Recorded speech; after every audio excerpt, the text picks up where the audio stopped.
Ciao, sono Alessandro di Ricicletta, un progetto della cooperativa Il Germoglio, dove mobilità sostenibile e inclusione sociale pedalano insieme. Seguici per scoprirne di più.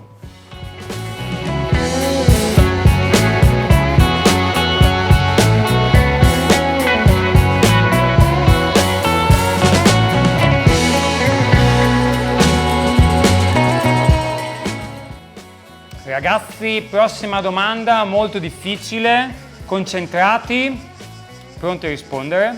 Vai. Allora, quando si attraversa le strisce pedonali e abbiamo la bicicletta in quel caso, dobbiamo scendere e attraversare? Allora, io dico a stare attenti, a guardare le macchine, ma non guardare le pozzanghere. Giusto Marco, bisogna stare attenti, se piove non bisogna controllare pensare alle pozzanghere, ma pensare alle macchine, giustamente. Però, qual è la tua risposta? Sì o no? Bisogna scendere o no? Ma prima io dico sì perché, ma portate su autobus. Va bene, bisogna scendere, ma la legge non dice che è obbligatorio scendere dalla bici quando si attraversano le strisce pedonali. Guardate, sto parlando di strisce pedonali, non di strisce di attraversamenti ciclabili, ok? Nel caso in cui voi vi troviate con la bicicletta, ad attraversare sulle strisce, sappiate che se scendete dalla bicicletta sostanzialmente siete assimilabili a pedoni, per cui dovete avere la precedenza nell'attraversamento. Se invece rimanete sulla bici non siete più in quel caso pedoni, quindi non avete diritto, tra virgolette, alla precedenza. È chiaro che l'automobilista non vi deve investire, però allo stesso tempo voi non potete, attraversare pensando che gli altri si fermino indipendentemente da tutto, ecco. L'unica situazione in cui il codice esplicita il fatto che i ciclisti debbano scendere dalla bicicletta è quella in cui le condizioni della circolazione lo impongano, perché le biciclette possono essere di intralcio ai pedoni.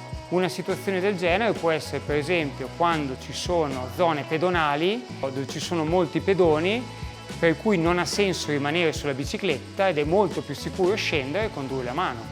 Dimmi. Ultima domanda. Questa domanda potrebbe determinare il vincitore del nostro quiz, ok? La tensione è palpabile, visto che ci può capitare spesso di vedere persone che vanno in bici e usano il cellulare. Quello che fanno, cioè il fatto di andare in bici usando il cellulare, si può fare o no? Allora io... Si prenota Marco, grande, vediamo, sentiamo. Allora io dico no, perché se uno cade nel telefono che si spacca, o fate su autobus. Va bene Marco, va bene. La risposta è esatta, no, non si può usare il telefonino mentre si è in bicicletta, bravissimo.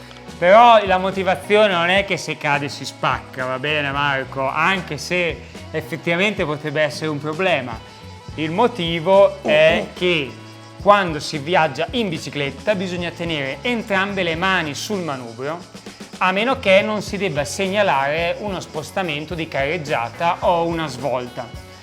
Solo in quel caso si possono togliere le mani, per cui il cellulare in mano mentre si va in bicicletta non si può tenere.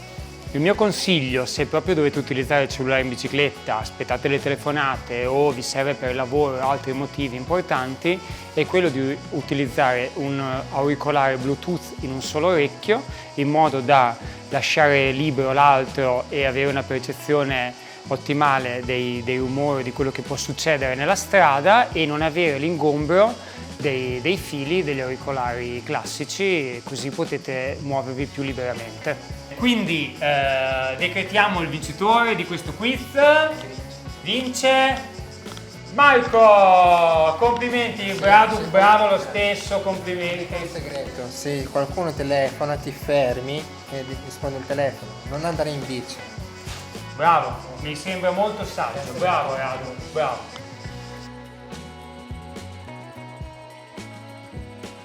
Un consiglio importante, oltre a quello di seguire le regole del codice della strada, è quello di pensare che anche gli altri per la strada possono sbagliare. Per cui la cosa migliore è quella di cercare anche di prevedere situazioni in cui gli altri possono fare manovre pericolose e rischiare di venirci addosso, per esempio. Mi viene in mente il caso in cui voi stiate percorrendo una strada e una macchina, per esempio, si debba immettere quella strada e vi debba dare la precedenza. La cosa migliore è sempre cercare di assicurarsi che l'autista dell'auto vi abbia visto.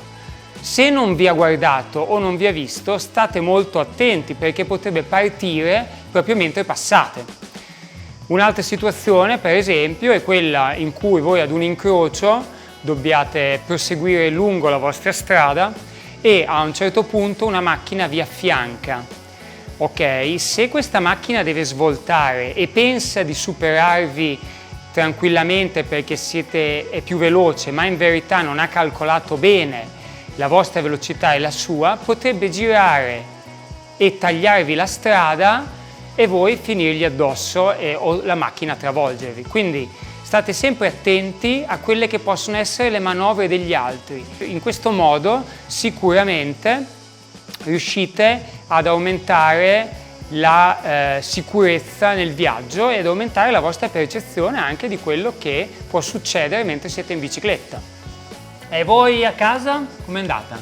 Avete risposto bene? Siete pronti ad andare in bicicletta e non commettere infrazioni? Ok, allora mi raccomando, in bici con attenzione e in sicurezza.